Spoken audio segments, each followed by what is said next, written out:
नमो नमः। संस्कृतभाषायाः अध्ययनस्य एतस्यां परम्परायां प्रवेशः, परिचयः, शिक्षा इति अभ्यासक्रमत्रयं समाप्य वयं चतुर्थ अभ्यासक्रमस्य आरम्भं कृतवन्तः स्मः। वयं सर्वेपि संस्कृतं पठन्तः स्मः इत्युक्ते एकां भाषां पठन्तः स्मः। भाषा इति शब्दं यदा उच्चारयामः स्वाभाविकरीत्या कश्चन प्रश्नः मनसि भवति, का नाम भाषा, कथं भाषा इति तत्त्वं वयम् अवगच्छामः इत्यादि। स्वाभाविकरीत्या सम्पूर्णवाङ्मयं दृष्टिपुरतः आगच्छति। भाषायामेव लिखितम् अस्ति इति कारणेन तस्य वाङ्मयस्य स्मरणं वयं कुर्मः। तादृशस्य वाङ्मयस्य ये श्रेष्ठतमः लेखकः, कवयः आसन्, तन्मध्ये एकः अत्यन्तं श्रेष्ठः कविः भर्तृहरि नाम अभवत्। तस्य विषये वयम् एतस्मिन्नेव अभ्यासक्रमे, कोविद अभ्यासक्रमे अग्रे विस्तृतरूपेण पठिष्यामः। तस्य भर्तृहरेः कश्चन ग्रन्थः अस्ति, अत्यन्तं प्रसिद्धः ग्रन्थः। यः ग्रन्थः एतस्य भाषा इति तत्त्वस्य विषये सम्यक् रीत्या विवरणं करोति। तस्य ग्रन्थस्य नाम अस्ति वाक्यपदीयम् इति। कः अर्थः वाक्यपदीयं? वाक्यं, पदम् इति एतत् सर्वं तत्त्वं संयोज्य कृतः ग्रन्थः वाक्यपदीयं नाम। तर्हि वाक्यम् इति यद् मूलतत्त्वमस्ति, पूर्णभाषासंसारस्य मूलं तद् वाक्यमित्येव। वयं वदामः, सम्भाषणं कुर्मः इत्युक्ते वयं किं कुर्मः? वयं वाक्यानि वदामः। केवलं शब्दान् वदामः, केवलं पदानि वदामः इति चेत् न। वाक्यं वक्तव्यं, तदा तस्य कश्चन अर्थः भवति। यः वक्ता अस्ति सः कञ्चित् अर्थं मनसि निधाय किमपि वदति। श्रोता तदेव वाक्यं शृणोति, ततः एकम् अर्थं स्वीकरोति। वक्तुः अर्थः, श्रोतुः अर्थः यदा अर्थद्वयमपि मिलति तदा संवादः इति भवति। वयं सर्वमपि जानीमः, नूतनः विषयः कोऽपि नास्ति। किन्तु किमर्थं वयम् इदानीं तत् सर्वं स्मरन्तः स्मः इत्युक्ते वाक्यम् इति विषयः अत्यन्तं महत्त्वपूर्णः अस्ति। तस्य वाक्यस्य काचित् व्याख्या अस्ति संस्कृतशास्त्रेषु, व्याकरणेषु इत्यादि। एकतिङ् वाक्यम् इति। एकतिङ् वाक्यम् इत्यस्य अर्थः अस्ति, यथा पूर्वं चर्चायां सर्वदापि भवति, वाक्यम् इति शब्दस्य कः अर्थः? वाक्यम् इति मूलतत्त्वं यदस्ति तस्य विषये अस्माकं शास्त्रेषु लिखितमस्ति एकतिङ् वाक्यम् इति। किञ्चित् विश्लेषणं कुर्मः। यदा शब्दाः इति वयं वदामः, पदानि इति वदामः, सामान्यरीत्या किं वदन्ति इत्युक्ते शब्दानां, पदानां समूहः वाक्यम् इति वदन्ति। एकं सामान्य उदाहरणं पश्यामः। रामः प्रातःकाले द्विचक्रिकया मित्रेण सह शीघ्रं अध्ययनार्थं विद्यालयम् इति शब्दसमूहः अभवत्। सर्वेषां शब्दानाम् अर्थः अस्ति वा न वा? सर्वेषां शब्दानाम् अर्थः अस्ति। वयं किमपि अग्रे अग्रे गच्छन्तः कमपि बोधं प्राप्नुवन्तः स्मः वा न वा? निश्चयेन प्राप्नुवन्तः स्मः। किन्तु किम् एषः शब्दसमूहः वाक्यमस्ति इति चेत् न इति वदन्ति। किमर्थं? व्याख्यायां लिखितमस्ति एकतिङ् वाक्यं। तिङ् इति शब्दस्य अर्थः अस्ति यत्र धातुना सह तिङ् इति प्रत्ययः युक्तः, तन्नाम यद्वयं व्यवहारे क्रियापदम् इति वदामः। यावत्पर्यन्तं शब्दसमूहे किमपि क्रियापदं नास्ति, तादृशं किमपि पदं नास्ति यत् पदं क्रियां दर्शयति, तावत्पर्यन्तं सः शब्दसमूहः वाक्यम् इति रूपेण कथयितुं न शक्यः। अतः एव एषा परिभाषा एकतिङ् वाक्यम् इति। उदाहरणं किञ्चित् पश्यामः। अत्र एकं वाक्यं यद् लिखितमस्ति तत्र चञ्चलः वानरः वृक्षेषु मधुराणि फलानि खादति इति। एषोऽपि एकः शब्दसमूहः। एतस्मिन् शब्दसमूहे खादति यत्र अधोलिखितं कृतमस्ति, खादति इति यत् पदं तत्पदं क्रियां दर्शयति, खादनक्रियां दर्शयति। अतः शास्त्रदृष्ट्या एतदेकं वाक्यं। तद्यद्वयम् आरम्भे द्विचक्रिकया प्रातःकाले इति सर्वम् उक्तवन्तः, तत्र क्रियापदं किमपि नास्ति इति कारणेन तद् वाक्यम् इति न परिगण्यते। इदानीम् एतस्मिन् वाक्ये खादति इति क्रियापदम् इति कारणेन अर्थः पूर्णतया स्पष्टः भवति। एतस्यैव वाक्यस्य किञ्चित् विश्लेषणं कर्तुं प्रयत्नं कुर्मः। इदानीं खादति इति पदेन सह अन्येषां सर्वेषां पदानां कोऽपि सम्बन्धः आवश्यकः। सर्वेषामपि सम्बन्धः भवति इति न, येषां मुख्यभूतानां शब्दानां तत्र सम्बन्धः भवति, कुत्र भवति कुत्र न भवति किञ्चित् क्षणानन्तरं पश्यामः। सम्बन्धः क्रियापदेन सह भवति। तं सम्बन्धं कल्पयित्वा एव वाक्यस्य निर्माणं भवति इति अस्माभिः अवगन्तव्यं। पश्यामः, चञ्चलः वानरः वृक्षेषु मधुराणि फलानि खादति इति वाक्यस्य किञ्चित् भिन्नप्रकारेण यदि वयं विश्लेषणं कर्तुं प्रयत्नं कुर्मः तर्हि एवं ज्ञायते, एतस्मिन् वाक्ये अथवा सामान्यतया कस्मिंश्चिदपि वाक्ये त्रिविधानि शब्दरूपाणि भवितुम् अर्हन्ति। कानि तानि इत्युक्ते शब्दरूपाणि, अव्ययानि अथवा क्रियापदानि अपि प्रायः भवितुम् अर्हन्ति। किन्तु व्याख्या किं वदति? एकतिङ् वाक्यम्, अतः क्रियापदम् इति वयम् उक्तवन्तः। एकं क्रियापदम् अनिवार्यम् इति। अतः शब्दरूपाणि इत्युक्ते यथा चञ्चलः, वानरः, वृक्षेषु, मधुराणि, फलानि, एतानि सर्वाणि अपि कानि? शब्दरूपाणि। येषां शब्दरूपाणां विभिन्नासु विभक्तिषु वयं प्रकटीकरणं कुर्मः। विभिन्नविभक्तिद्वारा एतेषां शब्दरूपाणां वयं दर्शनं कर्तुं शक्नुमः। तानि शब्दरूपाणि इति। अपरः भागः अस्ति अव्ययानि इति। तन्नाम येषां कुत्रापि व्ययः नाम परिवर्तनं न भवति इति। तस्य परिभाषां वयं पूर्वं पठितवन्तः शिक्षायाम् इति कारणेन पुनरावृत्तिः मास्तु। किन्तु तस्य विभक्ति पुरुषवचनादिषु परिवर्तनं न भवति। इदानीं तादृशम् अव्ययम् अस्माकं वाक्ये अस्ति वा? आम् अस्ति। तत्र इति। तत्र इति अव्ययं। शब्दरूपाणि पुनः अव्ययम् इति वयं दृष्टवन्तः। अन्तिमः विषयः तन्मध्ये भवति क्रियापदं नाम। क्रियापदस्यापि यथा वयं पूर्व अभ्यासक्रमेषु दृष्टवन्तः, लकारः भवन्ति, पुरुषः भवन्ति, वचनानि भवन्ति इति क्रमेण क्रियापदानामपि वयं सर्वं ज्ञानं प्राप्तवन्तः स्मः। अतः यदा किमपि वाक्यं वयं पश्यामः, अस्माभिः अवधातव्यः प्रथमः अंशः, तत्र प्रथमं किमपि क्रियापदं भवेत्। तत्र के अंशाः भवन्ति? शब्दरूपाणि भवन्ति, अव्ययानि भवितुं शक्नुवन्ति, पुनः क्रियापदं तु अनिवार्यम् इति क्रमेण वयं वाक्यम् अवगच्छामः। वाक्यं यावत्पर्यन्तम् अस्माकं सम्मुखे न भवति तावत्पर्यन्तम् अर्थस्य अवगमनं भवितुं क्लेशः भवति। अशक्यम् इति न वदामः, किन्तु क्लेशः भवति। अतः यावत्पर्यन्तं कश्चन वाक्यविशेषः, तेषां कश्चन क्रमः न अवगम्यते, वाक्यस्य बोधः न भवति। इतोपि वाक्यस्य विषये केचन अंशाः केवलं स्मर्तव्यः, वयं सर्वे जानीमः न इति नास्ति। उदाहरणार्थं वाक्ये विशेष्यं भवति। तन्नाम यथा एतस्मिन् वाक्ये वानरः, फलानि इति, एतेषां विशेष्याणां किमपि विशेषणं भवति। विशेषतया यस्य विषये बोधः भवति, वयं परिचय अभ्यासक्रमे तस्मिन् विषये यथेष्टम् अभ्यासं कृतवन्तः स्मः। तर्हि विशेष्यं भवति, तस्यैव विशेषणं भवति। यथा अस्माकं वाक्ये वानरः, कीदृशः वानरः? चञ्चलः वानरः, अतः चञ्चला इति विशेषणं। फलानि इति विशेष्यं, तस्य विशेषणं किं?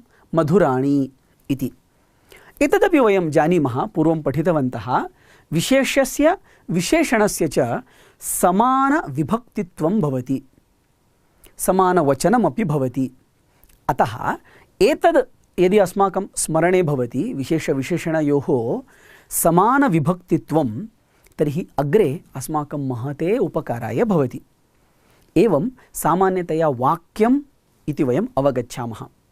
अत्र अवगमनस्य कारणम् एवमस्ति, वयम् एतस्मिन् विभागे कोविदस्य श्लोकेषु अन्वयक्रमं पश्यन्तः भवामः।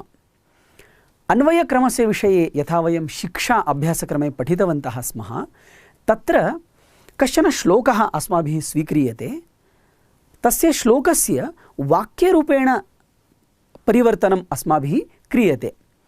वयं यदा वाक्यरूपेण तस्य परिवर्तनं कर्तुम् इच्छामः, तत्र एतेषां सर्वेषां विषयाणाम् अत्यन्तम् आवश्यकता भवति। तदर्थमेव वयम् एतस्य पुनस्मारणं कृतवन्तः। यथा वयं स्मरामः, एकतिङ् वाक्यम् इति नियममेव स्वीकृत्य चलामः चेत् यदा कोऽपि श्लोकः भवति, श्लोकेऽपि क्रियापदम् अनिवार्यं, कारणं तदपि वाक्यमस्ति। छन्दसः कारणेन अथवा तत्र लालित्यं भवतु, किमपि चमत्कृति इव भवतु, अतः शब्दानाम् इतस्ततः कृत्वा एकविशिष्टपद्धत्या वयं रचनां कुर्मः। अस्मिन् अभ्यासक्रमे तस्य छन्दसः विषये अपि अस्माकं ज्ञानं भविष्यति। तत्र यदा रचना क्रियते, संस्कृतस्य वैशिष्ट्यं तद् इति कारणेन शब्दाः कुतः अपि कुत्रापि भवन्तु, किन्तु विशेषणयोः समानविभक्तित्वं भवति इति कारणेन प्रत्येकं पदस्य क्रियापदेन सह सम्बन्धः भवति इति कारणेन प्रश्नः न भवति। आनन्देन अर्थस्य अवगमनं भवति। अतः प्रथमं ततः एकं क्रियापदं वयं चिनुमः श्लोकतः। एतत् क्रियापदं कुत्र भवति? सामान्यतया वाक्ये अन्ते भवति। रामः विद्यालयं गच्छति इत्यादि क्रमे व्यवहारसन्दर्भे क्रियापदं तु अन्ते भवति, किन्तु श्लोके तस्य किमपि विशिष्टं स्थानं न भवति। आरम्भेपि भवितुमर्हति, मध्येपि भवितुमर्हति, अन्तेपि भवितुमर्हति। यथा वयं शिक्षा अभ्यासक्रमे दृष्टवन्तः, बहुधा तत्र क्रियापदमेव न दृश्यते, किन्तु नास्ति इति अर्थः न। तदर्थम् अध्याहारः नाम तत्र क्रियापदम् अस्ति इति वयम् अवगत्य चलामः। एवं क्रियापदं प्रथमम् अन्विषामः। तस्य क्रियापदस्य कृते यदा बहून् प्रश्नान् पृच्छामः, प्रश्नान् पृच्छन्तः गच्छामः, तदा अन्येषां तत्सम्बद्धपदानाम् अवगमनम् अस्माकं भवति। उदाहरणार्थम् अस्माकम् एतदेव वाक्यं स्वीकुर्मः। अत्र क्रियापदमस्ति खादति।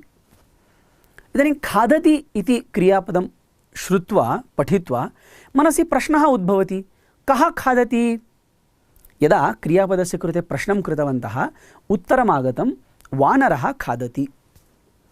अग्रे वानरः खादति इति स्पष्टमभवत्। पुनः प्रश्नं कुर्मः, वानरः किं खादति? तस्य उत्तरम् अत्र न दृश्यते, अतः बहुवचनस्य प्रयोगं कुर्मः। वानरः कानि खादति? उत्तरं भवति वानरः फलानि खादति। वानरः फलानि कुत्र खादति इति चेत् वानरः फलानि वृक्षेषु खादति। एवम् एकं क्रियापदं वयं प्राप्तवन्तः इति चिन्तयतु। तत्र बहून् प्रश्नान् पृष्ट्वा वयं सम्पूर्णवाक्यस्य सम्पूर्णश्लोकस्य वाक्यरूपेण परिवर्तनं कर्तुं शक्नुमः। अग्रे तस्य अर्थावबोधः अपि भवितुं शक्यः। पुनः एकं प्रश्नं पृच्छामः, वानरः खादति, कीदृशः वानरः खादति इति चेत् चञ्चलः वानरः खादति। चञ्चलः वानरः फलानि खादति। चञ्चलः वानरः कीदृशानि फलानि खादति? चञ्चलः वानरः मधुराणि फलानि खादति इति। एवं तस्मिन् श्लोके विद्यमानानां सर्वेषामपि पदानाम् एकैकं प्रश्नं पृष्ट्वा यदा वयं क्रियापदेन सह योजनं कुर्मः, तस्य वाक्यरूपेण परिवर्तनं कुर्मः, तदा क्लिष्टः इति भासमानः अपि श्लोकः वाक्यरूपेण उद्घाटितः अस्माकं पुरतः आगच्छति। तस्य अर्थस्य अवगमनं भवति। अवगमनानन्तरं तात्पर्यबोधः भवति, आनन्दः प्राप्यते, ज्ञानमपि प्राप्यते। अतः श्लोकः दृष्टः, इदानीम् अहं किं करोमि इत्यादि भयं विना एकं क्रियापदम् अन्विषामः। तत्र बहून् प्रश्नान् पृच्छामः। के प्रश्नः प्रष्टव्यः? पश्यतु, 7 ककाराः अस्माकं स्मरणे सन्ति। किं, कुत्र, कति, कदा, कुतः, कथं, किमर्थम्, एते सर्वे प्रश्नाः प्रष्टव्यः। एकैकस्य प्रश्नस्य एकैकविभक्ति अनुसारम् उत्तरं वयं प्राप्नुमः। तर्हि 7 ककाराः। अपरं कर्ता कर्म करणं सम्प्रदानम् इति सर्वं ज्ञातव्यं चेत् किम् इति यदस्ति तस्य सर्वासु विभक्तिषु यानि रूपाणि भवन्ति तानि रूपाणि स्वीकृत्य प्रश्नः करणीयः। यथा वयम् अत्र कृतवन्तः, खादति, कः खादति, किं खादति, किमर्थं खादति इति यथा वयं पृच्छन्तः भवामः, तदा किम् इति भिन्नभिन्नप्रकारेण प्रश्नं कुर्मः चेत् एकैकस्य पदस्य सम्बन्धः क्रियापदेन सह कल्पितः भवति, वयम् अर्थज्ञानं प्राप्नुमः। विशेषणम् अवगन्तव्यं चेत् तदर्थं सरलः उपायः नाम कीदृश इति शब्दस्य, कीदृशशब्दः तु त्रिषु लिङ्गेषु भवति, कीदृशः इति पुल्लिङ्गे, कीदृशी इति स्त्रीलिङ्गे, कीदृशम् इति नपुंसकलिङ्गे। सर्वासां विभक्तीनां यानि रूपाणि भवन्ति तेषां रूपाणां प्रश्ने यदि उपयोगं कुर्मः तर्हि विशेषणानामपि बोधः भवति। यथा वानरः खादति, वानरः पुल्लिङ्गे अस्ति, पुल्लिङ्गस्य प्रश्नं पृच्छामः, कः खादति, वानरः खादति इति प्राप्तं। कीदृशः वानरः खादति, तदा ज्ञायते चञ्चलः वानरः खादति। एवं कीदृशशब्दस्य प्रयोगेन वयं विशेषणानामपि बहूनां तत्र बोधं प्राप्तुं शक्नुमः। अतः श्लोकः दृष्टः तर्हि भीतिः मास्तु, क्रियापदं स्वीकरोतु, सम्बोधनं स्वीकरोतु, बहून् प्रश्नान् पृच्छतु। तर्हि यदा वयं कमपि श्लोकं पश्यामः किञ्चिदपि भयं करणीयं नास्ति। तत्र किं क्रियापदम् अन्विषतु, स्वीकरोतु। कारणम् एकतिङ् वाक्यम् इति अनेन ततः वयं वाक्यतत्त्वं प्राप्तुं शक्नुमः। तत्र यथेष्टं प्रश्नान् पृच्छतु, सप्तककारान् स्वीकृत्य, किम् इति अव्ययं स्वीकृत्य, अथवा कीदृश इति शब्दं स्वीकृत्य यथेष्टं पृच्छतु, यावत्पर्यन्तं सर्वपदानां सङ्ग्रहः न भवति। कः पठति, कुत्र पठति, किमर्थं पठति, कदा पठति, केन सह पठति, सर्वान् पृष्ट्वा पृष्ट्वा पृष्ट्वा पृष्ट्वा तत्र तस्मिन् श्लोके विद्यमानानि सर्वाणि पदानि एकक्रमेण वयं लिखामः। तेन किं भवति, तेन वाक्यस्य दर्शनं भवति।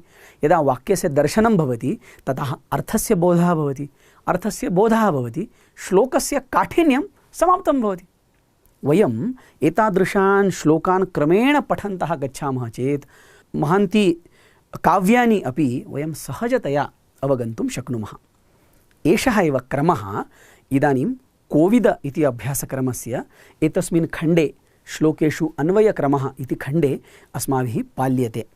वयं सर्वेपि स्मरन्तः स्मः, शिक्षा अभ्यासक्रमे भगवद्गीतायाः प्रथम अध्यायस्य कांश्चन श्लोकान् स्वीकृत्य वयम् अन्वयक्रमं पठितवन्तः। अत्र ततः अग्रिमम् अभ्यासक्रमं वयं पठामः। तर्हि कोविद इति अभ्यासक्रमस्य पञ्चमः यः खण्डः अस्ति तस्य खण्डस्य इदानीम् अनुसरणं कुर्मः। यथा शिक्षायां भगवद्गीताश्लोकः स्वीकृतः आसन्, एतस्मिन् अभ्यासक्रमे रघुवंशमहाकाव्यस्य महाकवि कालिदासेन लिखितस्य कांश्चन श्लोकान् वयं स्वीकुर्मः। वयं तेषां श्लोकानां केनचित् विशिष्टक्रमेण अध्ययनं करिष्यामः। तत्र पदविभागः, यथा श्लोकः भवति, श्लोके वयं जानीमः व्यवहारे यथा प्रत्येकं पदं पृथक् पृथक् भवति तथा श्लोके भवति इति नास्ति। तत्र बहुधा छन्दरचनादृष्ट्या सन्धिः करणीयः भवति, अतः सन्धियुक्तानि पदानि भवन्ति।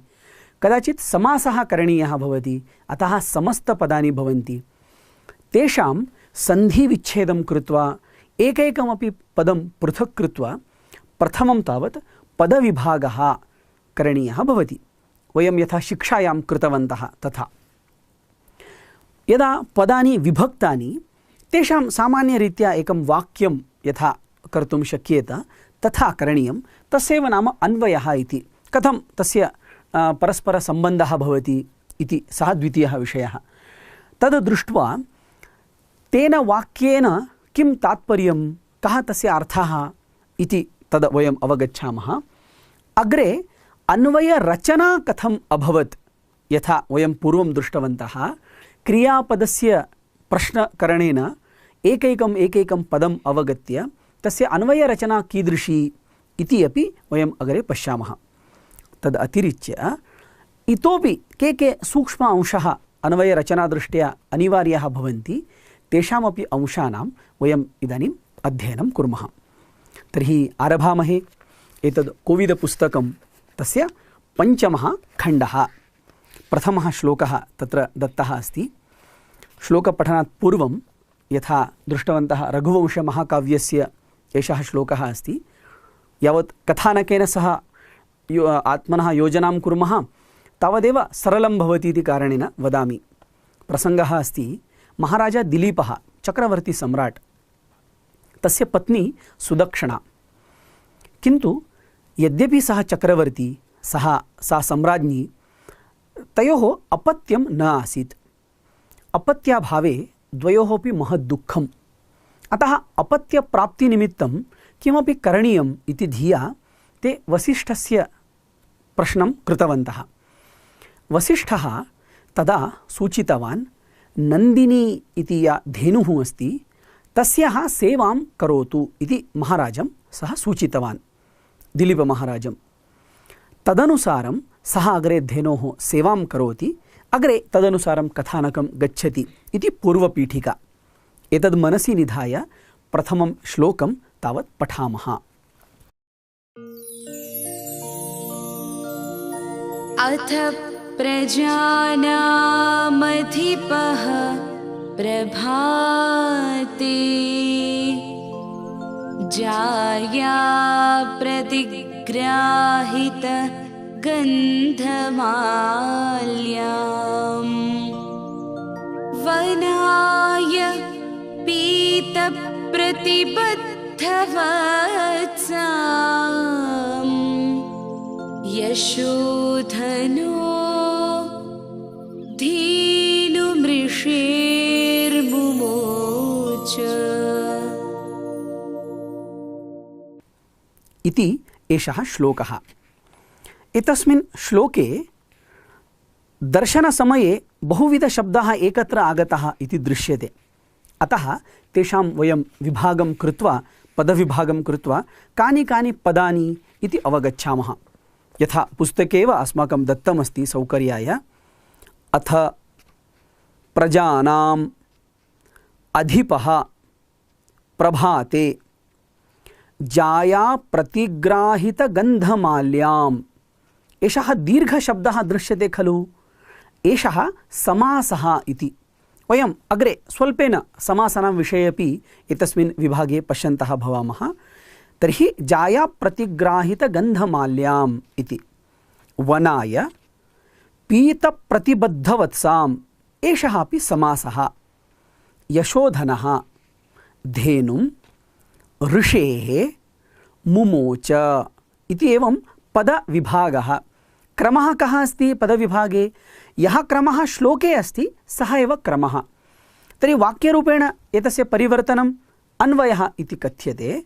तथा अथ प्रभाते यशोधनः प्रजानाम् अधिपः जाया प्रतिग्राहितगन्धमाल्यां पीतप्रतिबद्धवत्सां ऋषेः धेनुं वनाय मुमोच इति तेषामेव शब्दानां, तेषामेव पदानाम् एकवाक्यरूपेण निर्माणम् इति। तस्य एकैकस्य अर्थः अपि अत्र दत्तः अस्ति। वयं पठित्वा अवगच्छामः। तात्पर्यं किम्? एतस्य श्लोकस्य किं तात्पर्यं? कथानकस्य एव भागं स्वीकृत्य अत्र दत्तमस्ति। वसिष्ठः नन्दिनी धेनोः सेवां कर्तुं सुदक्षिणा दिलीपौ उक्तवान्। इत्युक्ते सुदक्षिणां दिलीपं च उक्तवान् इति अर्थः। ततः प्रातःकाले दिलीपस्य पत्नी सुदक्षिणा नन्दिनीं गन्धेन पुष्पैः च अपूजयत्। नन्दिन्याः वत्सः क्षीरं च अपिबत्। तं वत्सं बद्ध्वा राजा दिलीपः धेनुं चरणार्थम् अरण्याय विमुक्तवान्, त्यक्तवान् इति अर्थः। वसिष्ठः यथा आदिष्टवान् तदनुसारं गन्धमाल्येन तस्याः धेनोः पूजां कृतवन्तः। तदनन्तरं यः वत्सः अस्ति, वत्सः तस्याः क्षीरं पीतवान्। तं वत्सं बद्धवन्तः। अनन्तरं चरणार्थं वनाय राजा दिलीपः तां धेनुं विमुक्तवान् इति एतस्य श्लोकस्य सामान्यतात्पर्यं। क्रमेण अवगमनार्थमेव एतस्य कथानकस्य मध्ये मध्ये वयं स्मरणं कुर्वन्तः गच्छामः। अग्रे अन्वयरचनां पश्यामः। तत्र क्रियापदम् उद्दिश्य यथा प्रश्नान् कुर्मः खलु, सः एव अन्वयरचनाक्रमः इदानीं पठ्यते। अथ इत्युक्ते अनन्तरं। कस्य अनन्तरं? पूर्वं यत् कथानकं जातं ततः अनन्तरम् इति अर्थः। अनन्तरं मुमोच, विमुक्तवान् इति अर्थः। एतदेव क्रियापदम् एतस्मिन् वाक्ये। तर्हि यथा वयं पूर्वं दृष्टवन्तः किम् इति प्रश्नार्थक अव्ययस्य आधारेण प्रश्नः करणीयः, सप्तककाराणां प्रयोगः करणीयः, कीदृशशब्दस्य प्रयोगः करणीयः इति तस्यैव इदानीं वास्तविकदर्शनं कुर्मः। तर्हि मुमोच, प्रश्नः कः मुमोच, कः विमुक्तवान्? अन्वयदृष्ट्या अर्थः अस्ति अधिपः विमुक्तवान्, अधिपः मुमोच। अधिपः कः? कर्ता एतस्मिन् वाक्ये। प्रश्नः भवति कासाम् अधिपः? अधिपः अस्ति तस्य विशेषणं तत्र दृश्यते इति कारणेन कासां? प्रजानाम् अधिपः। पुनः कीदृशः? तस्य पुनः एकं विशेषणम् इति। पुनः कीदृशः?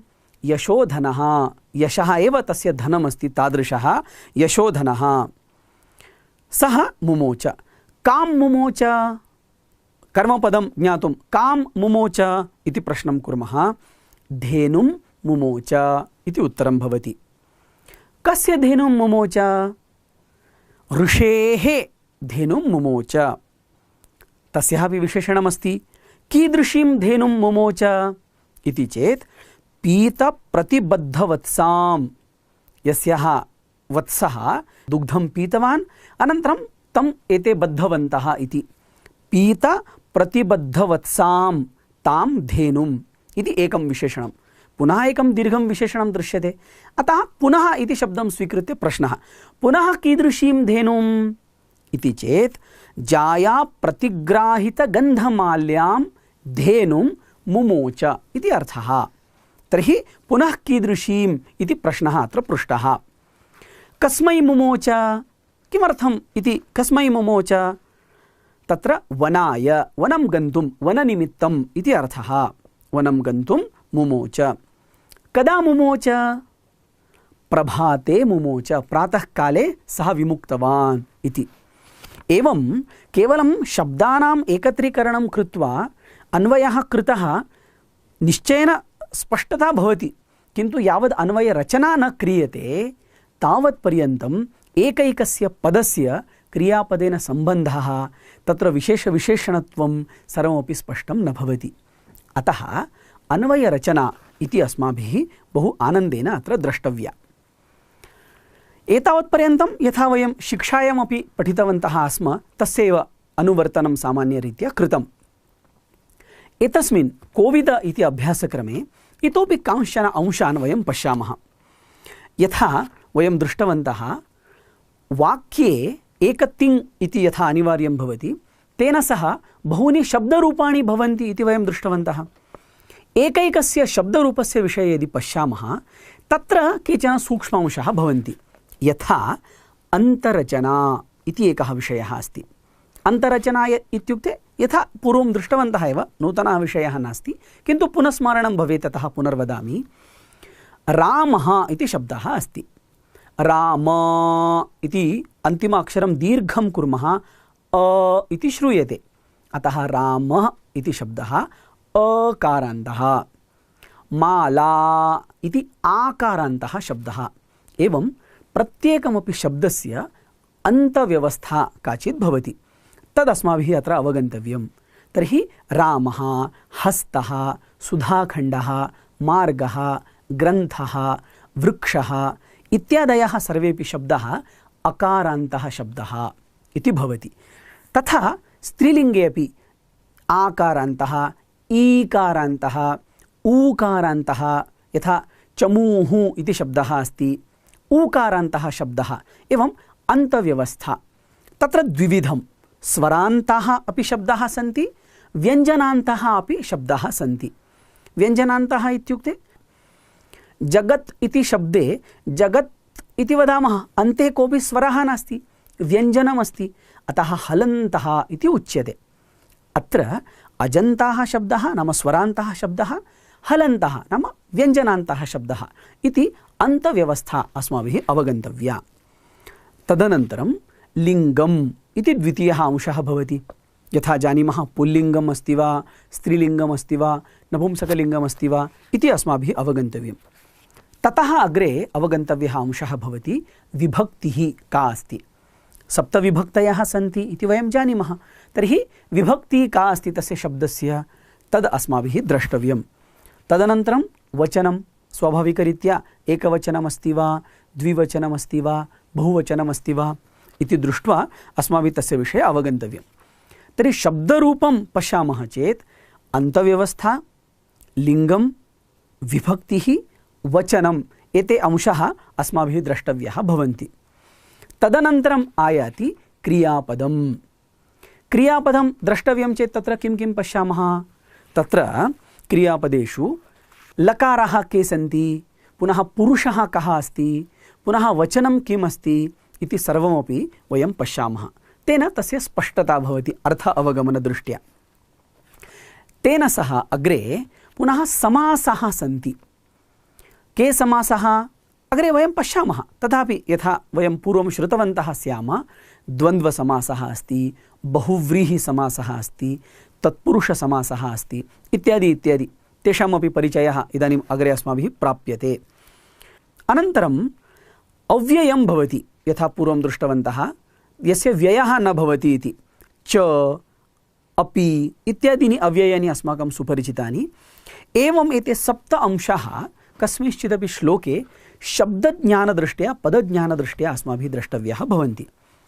तान् सर्वान् विषयान् अवगत्य वयं पदानां विषये अवगच्छामः, ततः तेषाम् अर्थावगमनदृष्ट्यापि प्रयत्नं कुर्मः। अग्रे अन्वयक्रमः यदा अस्माभिः कृतः तदा एतेषां विषयाणां पूर्वम् अवलोकनं न कृतम् इति कारणेन इदानीं पुनः एकदा पश्यामः। उदाहरणार्थम् अथ यथा पूर्वं पदविभागः कृतः खलु, तेनैव क्रमेण तेषामेव पदानाम् इदानीम् अन्तादिव्यवस्थां वयं चिन्तयामः। प्रथमः शब्दः अथ। तस्य विषये किम्? अथ इति किं? शब्दरूपम् अस्ति वा, अव्ययमस्ति वा, क्रियापदमस्ति वा इति किम् अवगम्यते? क्रियापदं तु नास्ति, अव्ययम् अस्ति, अतः तस्य व्ययः न भवति, कुत्रापि परिवर्तनं न भवति। अतः अव्ययम् इति अथ शब्दः। द्वितीयं प्रजा इति शब्दः अस्ति। कीदृशः एषः शब्दः? स्त्रीलिङ्गम् अस्ति, षष्ठीविभक्तिः अस्ति, प्रजानाम् इति अस्ति खलु, अतः प्रजानाम्। अतः आकारान्तः शब्दः। प्रथमम् अन्तव्यवस्थां दृष्टवन्तः। स्त्रीलिङ्गम् अस्ति, षष्ठीविभक्तिः अस्ति, बहुवचनम् अस्ति। अग्रे अधिपः इति शब्दः। तर्हि किम्? अकारान्तः, पुल्लिङ्गशब्दः, प्रथमा विभक्ति, एकवचनम्, अधिपः इति। अग्रे प्रभाते इति अस्ति। कीदृशः शब्दः? अकारान्तः एव, नपुंसकलिङ्गशब्दः, सप्तमी विभक्ति, एकवचनम्। अग्रे जाया प्रतिग्राहितगन्धमाल्यां, सः कीदृशः शब्दः? आकारान्तः। यद्यपि दीर्घः शब्दः दृश्यते, अन्तव्यवस्था तु अन्तिम अक्षरं दृष्ट्वा एव भवति। गन्धमाल्याम् इति अभवत्, अतः आकारान्तः शब्दः सः। स्त्रीलिङ्गे स्वाभाविकरीत्या द्वितीया विभक्तिः, एकवचनम्। अग्रे पीतप्रतिबद्धवत्साम् इति, एषः अपि आकारान्तः एव शब्दः, स्त्रीलिङ्गः एव शब्दः, द्वितीया विभक्ति, एकवचनमेव। अग्रे यशोधनः इति अकारान्तः, स्वाभाविकरीत्या अकारान्तः शब्दः, पुल्लिङ्गशब्दः, प्रथमा विभक्तेः एकवचनं तत्र दर्शयति। अनन्तरं धेनुम् इति अस्ति। तर्हि धेनुः शब्दः कीदृशः?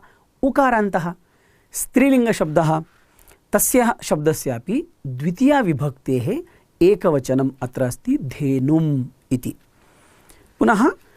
ऋषि इति शब्दः, ऋषेः इति तत्र अस्ति पदे। तर्हि ऋषिः शब्दः कीदृशः? इकारान्तः शब्दः, पुल्लिङ्गशब्दः, विभक्ति का? षष्ठी विभक्तिः, एकवचनं। ऋषेः धेनुम् इति आसीत् खलु, षष्ठी विभक्तिः, एकवचनम्। अग्रे क्रियापदस्य क्रमः भवति, अतः धातुः द्रष्टव्यः। कः धातुः? मुच् धातुः। उभयपदी इति अस्ति, वयं दृष्टवन्तः। परस्मैपदम्, आत्मनेपदम्, उभयपदम्, अतः उभयपदी धातुः। कः लकारः अस्ति? भूतकालं दर्शयति, लिट् लकारः अस्ति। कः पुरुषः अस्ति? प्रथमपुरुषः अस्ति। किं वचनमस्ति? एकवचनमस्ति।